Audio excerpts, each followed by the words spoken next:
예, CBS 라디오 박정희 한판 승부 2부 문을 열었습니다. 의정 갈등으로 의료 공백의 현장에서는 계속 이어지고 있는 가운데 이 코로나 확산세가 심각한 수준입니다. 한 주에 확진자가 정부에서 8월 말에는 35만 명씩 나올 걸로 예측하고 있는 이런 상황이기도 한데요. 지금 백신, 진단 키트, 치료제가 부족한 것으로 알려지면서 현장에서의 상황 인식이 또 매우 심각한 상황입니다. 그래서 오늘 이재갑 한림대 강남성심병원 감염내과 교수 모시고 말씀 나눠보겠습니다. 교수님 어서 오십시오. 예, 안녕하세요. 교수님을 모시면 별로 안 좋은 것인데 그래서요. 일단 오랜만에 뵈니까 반갑긴 합니다. 예. 그런데 지금 코로나 상황 어느 정도로 심각하다 느끼시는지? 만약에 의정 갈등이 없었으면 예. 좀 힘들긴 하지만 음. 그래도 뭐 버텨볼 만하다. 어떻든 이제 음. 난관을 좀 극복해볼 만하다 예. 정도. 게다가 약이라도 충분히 공급됐으면 그냥 그래도 뭐 좀 힘든 여름을 보내네 정도로 끝날 수 있을 게 약이 제대로 공급도 안 되는 상황에 예. 의정 갈등이 있어서 전공의들 없는 상황에서 교수들이 간신히 중환자실, 응급실 버티고 있다 보니까 예. 상당히 너무 부담스럽게 어깨가 너무 무거운 상태로 지금 지나고 음. 있다라고 보시면 될 것 같습니다. 교수님 병원도 굉장히 어려우셨던 것 같은데요. 최근에 올리신 포스팅 보니까. 예. 그러니까 뭐 한 이틀 동안에 코로나 환자가 10명 넘게 입원하기도 하고 입원 환자만. 입원만요. 그리고 이제 그러다 보니까 다 이제 응급실 통해서 입원하니까 응급실 교수님들 밤새 환자 받고 또 그러니까요. 당직 쓰고 있는 병동에 당직 쓰고 있는 이제 교수님들 밤새 그 환자 입원시켜 가지고 이제 중환자 처리하고 뭐 도와주고 이러느라 거의 한숨도 못 자고 뭐 이런 식으로 한 거의 2주째 지금 계속 그러고 있거든요. 지금. 예. 참 응급실에서 느끼는 그 상황은 더 위급하고 어려우실 것 같은데 지금 이제 공식 집계도 옛날같이 막 하는 것도 아니니까 그렇죠. 진단 키트 뭐 이렇게 막 명확히 하는 것 같으니까 실제로는 그럼 더 환자가 많을 것 같은데요. 그러니까 이제 지병관청에서 지지난주에 뭐 작년 여름에 한 60% 정도 환자가 올랐다 이렇게 얘기할 때 저희가 피부로 느끼는 거는 작년 여름에 거의 꼭대기 이상 오른 상황이고 네. 앞으로 2-3주는 더 올라갈 것 같은 상황을 느꼈거든요. 왜냐면 입원 환자가 너무 많이 갑자기 막 몰려오기 시작하니까. 예. 1년은 작년 여름에도 제일 이제 입원 환자 많을 때 한 15명 정도 저희 병원 입원했었는데 지금 10명에서 15명 지금 2주, 3주째 계속 지금 입원하고 예. 있거든요. 그래서 유행도 좀 길고 그다음에 정점도 좀 높게 유지될 가능성. 게다가 작년 여름 유행도 거의 10월 다 돼서야 떨어지기 시작했는데 예. 그러니까 이번 유행도 추석까지 중간에 껴 있으니까 아하. 적어도 9월 말 10월 초까지는 이제 가지 않을까 생각이 드니까 앞으로 남은 기간이 한 달 반이 더 남은 거예요. 그러니까 지금 이제 전공의들 없이 되게 당직 써가면서 지금 교수들이 버티고 있는데 예. 그러니까 아침에 당직 쓰고 이제 끝나고 나와가는 저희 감염내과 교수들이 네. 나가면서 저한테 되게 한숨을 푹 쉬면서 나 이러고는 오래 못 버틸 것 같아요 이렇게 얘기하고 퇴근하고 있거든요. 현장에서 아우성이네요. 예. 속된 말로. 네. 어떡하죠? 근데 뭐 어쨌든 뭐 환자들이 많이 힘들어하시니까 도와줘야 예. 되는 부분인데 약이라도 제때 처방할 수 있으면 좀 그러니까 약 드시면 외래에서 이제 진단되신 이제 고위험군들은 약만 예. 제대로 제때 드셔도 예. 이제 입원할 확률은 거의 80% 이상 줄일 수 있는 예. 거거든요. 근데 그 약이 이제 공급이 부족해요? 한 2주 정도 공급이 안 됐으니까 지금 처방전 내면은 이제 환자분들이 약국 몇 군데다 전화를 해야지 간신히 구하는 상황이 아마 이번 주 말 정도 돼야지 조금 풀릴 것 같기는 한데. 예. 그러니까 환자들도 특히 연세가 많으신 분들인데 약국 몇 군데 거기다가 거리도 꽤 되거든요. 그러니까 거기 찾아가서 약 받아오셔야 되고 막 이러는데 약이 아예 없는 경우도 있어서 하루 이틀 기다리기도 하고 이런 상황이니까. 저도 한번 걸려봐서 예. 그 고통이 어느 정도인지 심각하게 알기 때문에 네. 그 약이 제때 먹지 않으면 또 굉장히 위험한 수준 넘어갈 수 있는 거 아니에요? 그렇죠. 사실은. 팍스로비드나 라게브리오 같은 경우는 일단 빨리 처방할수록 효과도 좋고 예. 그다음에 이제 합병증 예방하는 데도 효과가 있는 약제이기 때문에 이제 본인 증상 가볍다고 느끼더라도 초기에 빨리 드셔야지 이후의 상황들을 완화시킬 수 있는 약이니까 빨리 처방 받으셔야 되는데 뭐 아예 못 받으신 분들도 있고. 그러니까 이제 제가 제일 당황하는 거는 예. 이제 한 4-5일 전에 이제 응급실 도착해서 예. 진료 받고 갔는데 예. 약 드셨냐고 했더니 아니 약 없다고 해서 못 받았다고 그러고 그냥 외래로 왔는데 그냥 시름시름 알아가지고 그러니까 정말 너무 놀라가지고 약도 못 드신 상태로 한 80대 넘으신 분이 예. 외래 와서 기침 아직도 한다 그러고 그래서 엑스레이 찍어보고 다행히 폐렴은 심하지 않네요. 다행입니다. 이런 얘기를 하고 있는 게 너무 어처구니가 없더라고요. 환자들도 그냥 견뎌가는 것이고. 예, 그냥 견디다가 그냥 간신히 와가지고 뭐 시름시름 앓으시다가 식사는 잘 드세요 그러면 너무 힘들어가지고 식사도 뭐 반도 못 먹는다고 막 이러고 오시니까 이제 마음이 저미는 거죠. 의정 활동으로 현장에 있는 의사 선생님들이나 교수님들은 너무너무 힘든 상태고 네. 번아웃 상태인 거고. 근데 네. 이번 주에 또 초중고등학교가 개학을 해가지고 네. 그 정재훈 교수님에 따르면 이번 주가 통계적으로 볼 때 거의 폭발할 수 있는 수준이다 이렇게 보시던데 이번 네. 주가 그러면 추석까지 가는 길목에 굉장히 큰 고비가 될 수도 있겠네요. 그렇죠. 그러니까 이번 주 다음 주에 유행을 키워버리면 예. 이제 추석까지 그냥 쭉 가는 거고 추석 때 이제 전국 단위로 더 확산시켜서 그나마 지금 도시 지역이 주로 많이 환자가 발생을 하고 있는 상황인데 예. 이제 농촌 지역이라든지 이런 데까지 확산할 수 있는데 더 걱정은 농촌 지역 같은 경우에는 어르신들 많이 계시기 때문에 예. 그러니까 중증 환자 많이 발생할 수 있는 부분들도 되고 또 이번 다다음 주 다다음 주가 걱정인 건 1, 2주 동안 처방이 제대로 안 됐잖아요. 그렇죠. 그러니까 이제 그때 이제 약 못 드시고 지내셨던 분들이 되게 일주일에서 2주 사이에 악화되는 경우들이 있거든요. 예. 그러니까 뭐 이제 2차 폐렴이 생기거나 이러면서 그런 분들이 또 입원하러 오시는 상황이 발생할까 봐도 걱정이고요. 그렇군요. 현장 대응력 떨어질 수밖에 없는 것이고. 네. 그럼 왜 약이 부족했던 겁니까? 이게 대응을 못했던 이유는? 이게 뭐 이게 사실 질병관리청 입장에서는 운도 없고 질병관리청. 입장에서는 예. 상황도 안 좋고 뭐 여러 가지 겹쳤는데요. 예. 그러니까 이제 작년에 이제 한 1조 정도 들여가지고 약품을 이제 구매를 해놨어요. 질병관리청이 구매를 1조. 그럼 1조 엄청 정도 큰 돈인데. 큰 돈이죠. 그러니까 네. 2022년 넘어가면서 그때 그래도 2022년 여름 유행부터 그러니까 오미크론 한참 지나면서 약을 더 구매할 때 많이 구매를 해놨거든요. 예. 근데 지난 겨울에 유행이 크지 않으면서 아하. 원래 이제 4월 정도에 약이 다 떨어질 거로 예측이 됐었어요. 예. 그러니까 이제 작년 여름 유행하고 뭐 겨울도 좀 크게 유행하면 근데 약이 지난 겨울에 유행을 안 하면서 약이 좀 남았어요. 아하. 그래서 사실 이제 4월에 떨어지면 약을 이제 좀 일부는 구매를 하지만 이제 아예 보험급여로 바꿔서 예. 이제 제약회사 직접 공급하게 하겠다라고 이제 방침을 정했는데 약이 남은 거 있으니까 또 약을 남겨놨다가는 또 유통기한 지나고 또 버리는 상황 되면 또 문제가 되니까 그렇죠. 그래 그러면 이제 보험급여화를 11월로 미루자. 그리고 여름 유행 작년 유행 수준이면 이 정도 약이면 여름을 날 거라고 생각을 했는데 유행이 예상보다 커버리니까 보험급여화는 못 해놨지 약은 떨어졌지 아하. 이제 이런 상황이 된 거예요. 그다음에 예산은 이제 겨울 유행도 적고 이러니까 기재부에서도 뭐 예산 올린 거에 비해서는 적게 주고 뭐 겨울에 뭐 유행도 별로 안 했는데 뭘 뭐 약을 더 사 이런 상황이니까 예산도 많이 못 받아놨죠. 예. 그러니까 이제 그게 막 겹치는 상황인데 예상외로 이제 여름 유행이 커지는 상황이 돼버리니까 예. 뭐 예측 실패라고 질병청에 비난하기에도 상황이 너무 여러 가지 정황상 너무 이제 다 안 맞아 돌아간 상황이 돼버린 거니까 아하. 질병관리청 오히려 불쌍하기도 해요 지금 상황에서. 그렇군요. 이번에는 왜 이렇게 더 유행하게 된 변이가 생긴 거예요? 바이러스? 그러니까 이제 변이가 유행하는 것도 이제 한 가지인데 KP2, 3 뭐 이렇게 이제 새로운 변이들이 유행을 했는데. 예. 그러니까 지난 겨울에 유행을 많이 안 한 것도 영향을 줘요. 지난번 겨울에 좀 많이 걸리셨으면 예. 이제 이번 여름에 걸릴 만한 분이 많이 줄었을 텐데 그다음에 작년 가을에 예방접종 65세 이상이 한 40% 조금 넘게 맞았거든요.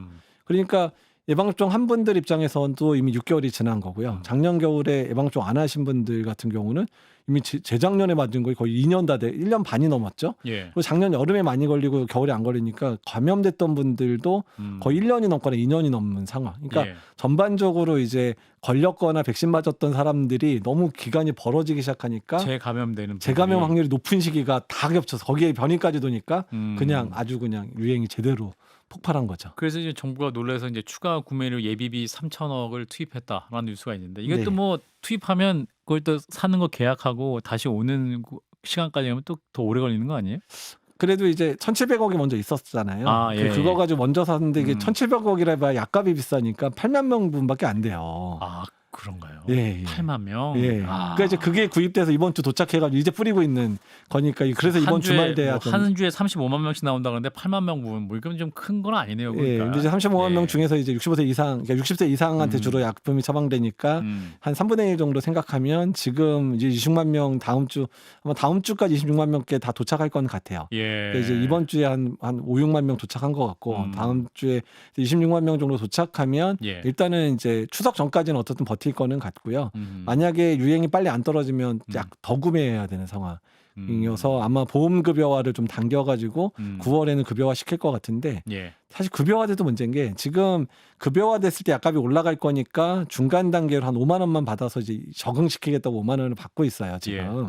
그것도 부담스러워하시거든요 어르신들이. 그러니까. 사실 5만 원 받는 것도 되게 웃긴 건데 작년에 사놓은 거 가지고 5만 원 받을 필요도 없는 걸 받고 있어요 적응시킨다. 그래서 국민들이 그런 거에 적응할 필요가 있는지 저는 잘 모르겠는데 어떻든. 근데 이제 급여화가 됐는데 만약에 현재 일반 전문약들 급여처럼 본인 부담 20% 이래버리면 약값이 한 100만 원 정도 될 걸 예상하고 있거든요. 그러면 본인 부담 20만 원씩 되는 거예요. 지금 5만 원보다도 더 비싸지는 상황이 되니까 예. 그러니까 일반적인 보험급여 형태로 보장을 해버리면 정말 약품 이제 특히 정말 약이 필요하신 분이 돈 없어서 약 구매 못하는 상황도 벌어질 수 있으니까 이제 약가 협상에서 약가도 많이 낮춰야 되고 제약회사랑 예. 그러니까 뭐 원래 가격 낮춰야 되지만 보험급여 인정률을 많이 높여서 한 90이나 95%를 인정을 해주면 5만 원, 10만 원 지금 정도 금액으로 공급이 되면 5만 원, 10만 원 사실 낮은 가격은 아니거든요. 그래도 예. 이제 뭐 아주 약을 못 먹을 정도는 아니니까 예. 그래서 급여하더라도 급여 본인 부담률을 상당히 낮추는 노력을 해줘야 해결이 되는 문제입니다. 난관이 많습니다 지금. 계약을 해서 이게 지금 확산세 증폭에 대한 우려가 있는데 네. 그럼 학교 현장에서 어떻게 대응해야 될까요? 일단 뭐 저희 집에도 마스크 쓰고 갈게 뭐 이렇게 무슨 집을 나가긴 했는데 이게 선생님들 입장에서도 이게 옛날 같이 그럼 또 막 강력하게 대응을 해야 될 것이냐 그것도 아닌 거고. 그렇게는 못할 건데요. 예. 아이들 같은 경우는 이제 뭐 독감 수준 정도니까 그럼 적어도 독감 수준까지는 해달라고 부탁을 드리고 싶어요. 아 현장에서. 네, 독감 수준은 해줘야 되거든요. 아, 독감이면 그래 너무 열이 많이 나면 학교 안 가기도 그러니까 하잖아요. 독감 사실은. 걸리면 학교 안 나오게 해줘요. 예. 3일에서 5일 정도 안 나오게 해주고 타미플루 처방받거나 치료제 처방받고 맞아요. 네. 회복되면 뭐 3일 정도 지나고 오거나 5일 정도 지나고 오게 하거든요. 맞아요. 코로나19도 그렇게 해줘야 되는 상황이에요. 오히려 독감보다 그게 해제되니까 독감보다 오히려 못하게 대응하는 것 같기도 해요. 그러니까 사실은. 뭐 검사도 안 하고 그냥 네. 증상 있어도 검사라는 얘기도 안 하고 네. 독감은 웬만하면 검사할 거라고 보통 무조건 얘기하거든요. 백신 맞으라고 매년 얘기하고. 백신도 맞지만 또 빨리 검사해서 타미플루 처방받아 이러는데 예. 그러니까 이제 뭐 아이들 같은 확스러비도 처방 대상이 아니고 뭐 치료제를 따로 받는 것도 아니니까 예. 그냥 검사 안 했는데 애가 좀 약간 이렇게 열이 나네? 열나고 막 뭐 콧물 나도 그냥 뭐 검사 해보겠냐고 물어보기에도 그냥 보호자분이 그냥 뭐 감기인 것 같은데 뭘 검사를 해요 이렇게 되다 보면 학교에 대응도 못하는 상황인 거죠. 그러니까 독감보다도 좀 못하게 대응을 하는 상황이 돼버린 거예요. 그러니까요. 그러니까 어쨌든 지금 현재 가장 좋은 방법은 이제 호흡기 증상이 있으면 일단 학교 나오지 말고 아하. 바로 검사 받아서 맞으면 뭐 이제 현재 질병관리청 원고가 증상 좋아지고 하루 더 쉬고 나오라는 거니까 뭐 3일에서 한 5일 정도 쉬면 좋아지는 거거든요. 예. 그 정도 쉬고 나오게끔 하는 게 예. 지금은 이제 학교에서의 대응에서는 가장 최선의 대응이라고 생각이 들어요. 그럼 학교 현장이나 교육부나 혹은 보건복지부가 좀 그런 지침을 구체적으로 좀 주면 좋겠는데, 그러니까 정부 지침이 중요하잖아요. 근데 정부 네. 지침이 명확하지 않은 것 같아서 하루도 권고 아니에요 지금. 그렇죠. 권고안인데 사실 또 지금 뭐 엔데믹 상황인데 거기다가 뭐 오면. 의무화시키고 이럴 수는 없으니까 강력 권고를 하면 근데 강력 권고를 했었을 때 교육부 내의 지침으로 아이들은 코로나19 진단되면 그러니까 사실 코로나19 진단되면 3일에서 5일 쉬게끔은 이미 교육부 지침으로 돼 있어요. 근데 아하. 명확하게 밝혀주면 되거든요. 아. 그러니까 아이들이 학교 내에서 전파되는 양상들도 있고 또 아이들 중에서도 고위험군들이 있거든요. 예. 그러니까 그런 아이들 보호하기 위해서 코로나19 증상이 있으면 바로 검사하게끔 하고 그다음에 양성 나오면 뭐 3일에서 5일 쉬어라. 아니면 아예 정해서 뭐 아이들은 뭐 5일 쉬게 해라. 뭐 이런 식으로 그냥 교육부가 한 줄만 지침만 내려주면 학교는 선생님 바로 편하죠. 특별히 고민할 게 없는 거죠. 직장도 불편해요 요즘. 예. 요즘 직장에서 걸리는 놈 굉장히 많거든요. 네, 예. 근데 지금 정부 지침이 완전 사라졌기 때문에 직장에서 걸리는 사람 옛날에 공가 제도가 있었었는데 네. 이게 이제 공가가 없어갖고 쉬라고 하기도 명확하죠. 연가 써 뭐 이렇게 또 회사가 하기도 하니까 이거 회사도 그렇죠. 어떻게 대응해야 돼요? 그러니까 이제 연가를 쓰게 하면 그러니까 직장인 입장에서 연가 엄청 귀하잖아요. 그렇죠.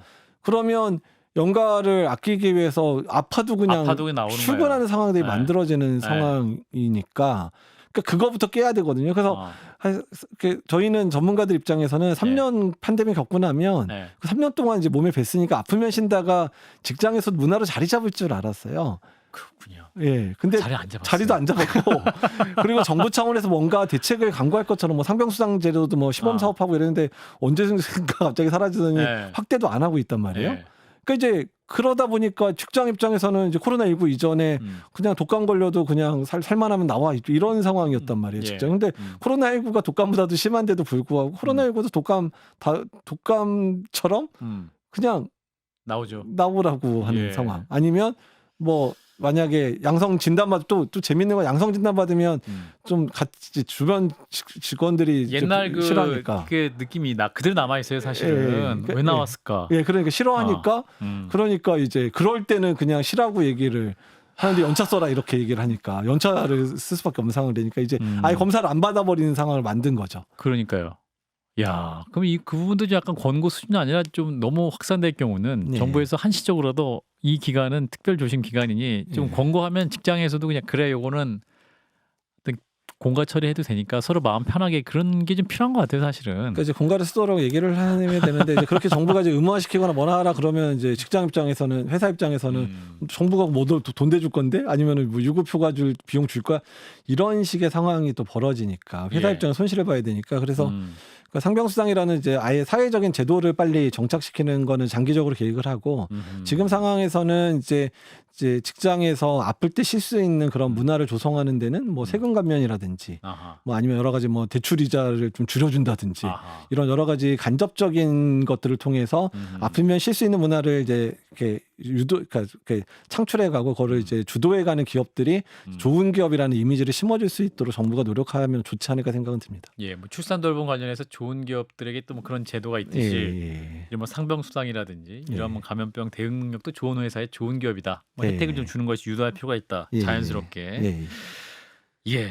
그리고 또 계약한 부모님들에게는 아이들에게 일단 마스크를 씌우는 게 좋겠다고 권고해야겠네요. 저희 일단 이제 방송에서. 고위험군들 같은 경우는 네. 이제 반드시 쓰게 해야 되고요. 네. 일단 아이들 같은 경우에 어쨌든 학교 갔더니 애들이 콜록거리더라 그러면 이제 마스크 네. 쓰고 지내라라고 얘기하는데 너무 더워가지고 좀 쓰라고 얘기하기도 좀 민망하긴 해요. 아하, 그렇군요. 예. 일단 자기가 증상이 있으면 증상 있는 분들은 상대를 위해서 좀 잘 써주시는 게 좋겠다. 그리고 사람 많은데 가지 마시고. 예. 예. 그래요. 이제 우울한 추석이 되지 말아야 될 텐데 네. 이번 주 다음 주까지 관리가 우울한 추석이 될지 말지를 결정할 판도가 되겠네요. 예, 저 아주 중요합니다. 그리고 음. 약제가 빨리 풀려야 음. 추석 때 어르신들 입원해가지고 고생하는 상황들이 안 발생하거든요. 예. 이번 주 다음 주에 많이 발생했는데 그 어르신들 약 못 먹고 지내버리면 거의 다 추석 전에 이제 입원하시거나 중환자실 가시는 상황이 될 수도 있어서 추석 때 많은 가족들이 되게 우울해질 수 있는 상황들이 벌어질 수도 있어서 어쨌든 약제 공급도 빨리 빨라져야 되고 의료 대응이나 이런 부분들도 조금 손을 좀 봐서 환자들도 좀 약간 잘 분산시켜서 볼 수 있게끔 해줘야 될 것 같습니다. 의정 활동 아까 잠깐 말씀하셨는데 현장에서 지금 뭐 코로나 문제뿐만 아니라 뭐 좀 다양한 질병으로 인해 병원들은 다 고치는 곳이기 때문에 다양한 목소리 어려움이 있을 것 같은데 교수님께서 실제로 가장 피부로 많이 느끼실 거예요. 전공의 모집 지금 안 되고 있다 제가 언론에 지금 보도는 되고 있는데 과거같이 이슈화는 잘 안 되고 있는 것 같아요. 이게 지금 이대로 뭉개고 가는 건가요? 그러니까 제일 황당합니다. 그냥 전공의는 올해 내내 아예 안 들어올 거고 1년이 없는 거 아니에요? 없고 내년에 의대생들이 졸업생이 없어요. 그러네요. 그러니까 졸업하실 분들이 1년을 안 했고 안에 지금 10% 정도 아마 시험 볼 거로 지금 신청했거든요. 국가고시. 예. 90%가 졸업도 안 하고 그리고 지금 현재 3, 4년 차들이 내년에 전문 시험 봐야 되는데 그중에 90%가 전문의 시험을 안 봐요. 그러니까 내년에 아예 전문의 배출이 없네요. 예, 10% 정도 나올 거예요. 거의 없다고 봐야 되고. 근데 보건복지부는 전공의가 없으니까 전문의 중심 병원을 만들겠다라고 전문의를 뽑는 거를 장려하고 있는데 전국에 내년에 전문의가 안 나오는데 어디서 추가 수요를 창출하겠어요. 그렇게 되면 이제 더 문제는 지방에 있는 분들이 서울 빅5로 올라오는 빅5 쪽에서 월급을 많이 주고 한다고 하는 상황이 되면 사실 지키고 싶은 마음도 있지만 월급 문제도 있고 뭐 생활 여건 문제들 때문에 갈등되게 되면 올라오게 되니까 완전히 블랙홀 될 가능성이 높아요. 결국은 지역 의료가 파괴될 게 명확해 보이네요. 죄송한 파괴시키는 말이지만 상황을 오히려 조장한 꼴이 된 거예요. 이번에 이 갈등을 제대로 해결 못하고 그냥 뭉개버리면서. 사실은 빅5의 자리가 잘 나가지 않아서 못 오는 경우도 있었는데 이번에 의정 갈등 때문에 오히려 또 없던 자리가 또 생기기도 하고 오히려 또 전문의 중심 진료하려면 그러니까 병동에도 이제 전담이 뽑아야 되고 응급실도 뭐 촉탁이 뽑아야 되고 그러니까 전문의 수요가 너무 많아지는 거예요. 아하. 그러니까 그걸 다 전문의로 채우려면 돈이 많이 들기면 당장 병원 운영은 해야 되니까 전문의를 뽑는데 재정 상황이 좀 낮고 괜찮은 병원들만 뽑을 수 있는데 그게 빅5가 그렇잖아요. 네. 그러니까 거의 블랙홀처럼 빨아들일 가능성이 높아요. 그러니까 서울 안에 있는 작은 종합병원이나 대학병원들도 타격받을 가능성이 높아요. 서울 안에서도. 서울 안에서도 그렇죠. 도미노처럼 빠져나갈 거기 때문에. 아니 그럼 이게 의협 회장이라든지 뭐 정부도 같이 지금 어떤 문제 해결을 위한 길을 열어야 될 것 같은데 현장에서 보시기가 어떠세요? 정부 노력하고 있습니까? 의협은 제대로 대응하고 있습니까? 정부는 계속 염장만 지르고 있는 상황이고, 뭐 전문의 중심, 그러니까 전문의 중심 진료하겠다고 뭐 계획 발표하는 걸 들으면 정말 이제 완전히 지역으로 파괴하려고 작정했구나라는 생각밖에 안 드는 정책 개발해 놔요. 거기다가 전공의들이 병원으로 들어가지 않을 것 같으니까 예. 뭐 인턴만 마친 사람이나 의대만 졸업한 사람은 아예 개업도 못하게 하는 뭐 이상한 정말 말도 안 되는 법률을 만들겠다는 얘기가 솔솔 나오기도 하고 좀 황당한 정책들을 막 만들어서 계속 점장을 지르고 있거든요. 예. 의료계를. 그러니까 이건 뭐 대화를 하려는 생각도 없는 거 같고 해결할 의지도 없는 거. 그냥 계속해서 압박만 해가지고 항복하길 바라는데 항복이고 뭐고 어디 있어요 지금은. 어떻게 해서든 이제 지금 힘들어하고 있는 병원들을 빨리 회복시킬 방법을 찾아야 되는데 예. 전혀 뭐 대화도 일어나지 않고 있고 전혀 대책도 없어요. 이렇게 1년이 지나가 버리면 어떤 상황이 올까요? 그러니까 이제 만약에 내년에는 어떻든 뭐 좀 돌아오겠죠. 내년 예. 돌아오는데 예. 오히려 우리 필수 의료를 강화시키려고 했었던 영역이 지원치지. 오히려 더 지원을 안 하는 상황들이 되지 않을까. 왜냐하면 지금 1년을 이제 구멍을 내놓은 상황이니까 필수 의료 쪽 인력이 더 줄어 있는 상황인데 내년에 들어오면 그거를 누가 메꾸려고 하겠어요. 그럼 더 편한가로 가려고 그러거나 아예 전공의 수련이라든지 이런 거를 안 받으려고 하는 사람들이 더 늘어나게 만드는 상황이 될 거거든요. 예. 그리고 필수 의료를 한들 필수 의료에 있는 지금 그들을 가르쳐야 되는 전공의들이나 의대생을 가르쳐야 되는 교수들이 이미 지쳐 있는 상황이고 현직을 떠나고 있는 상황이거든요, 지금요. 예. 그러니까 교육을 해줄 만한 사람들도 이제 없죠. 의지가 없어졌든 아니면 자리에 없든 이런 상황들이 벌어지고 있어서 제대로 교육도 어려운 상황들이 돼요. 그러니까 이제 10년 동안 제대로 이제 뭐 이렇게 의사 숫자 늘려가지고 뭔가 필수 의료도 강화하고 지역으로 강화하는 것 자체가 오히려 아주 그냥 악화시키는 방향으로. 악화시키는 방향으로만 가게 되는 상황이 돼버린 거죠. 근데 해결할 방법도 없어요. 이미 이제 뭐 의대 시험 볼 수 있는 것도 다 놓쳤고 이미 전공의들 복귀한들에도 이제 수료 못하는 상황이 돼버렸거든요. 예. 그러니까 지금 올해는 이제 이미 끝난 거예요. 근데 올해 이미 1년이 지나버리면 내년부터 그 후유증이 바로 직격탄이 내년부터 벌어질 상황이라서 예. 걱정 그냥 저희도 그냥 어떻게 할 방법이 없으니까 그냥 이게 정말 이렇게 지나가는구나. 이렇게 지나가고 그냥 때 되면 우리는 어떻게 살고 있을까. 그리고 뭐 정말 저희 후배들이 언제든 사직하고 나갈까봐 제가 가장인 입장에서 후배들이 사직하고 나갈까봐 마음 조마조마한데 나간다고 하는데 붙들 힘도 없어요. 그러다가 저도 지쳐서 제가 나가고 싶은 생각이 들지도 고민하는 상황이고. SNS에 올리신 고민을 봤습니다. 아 예.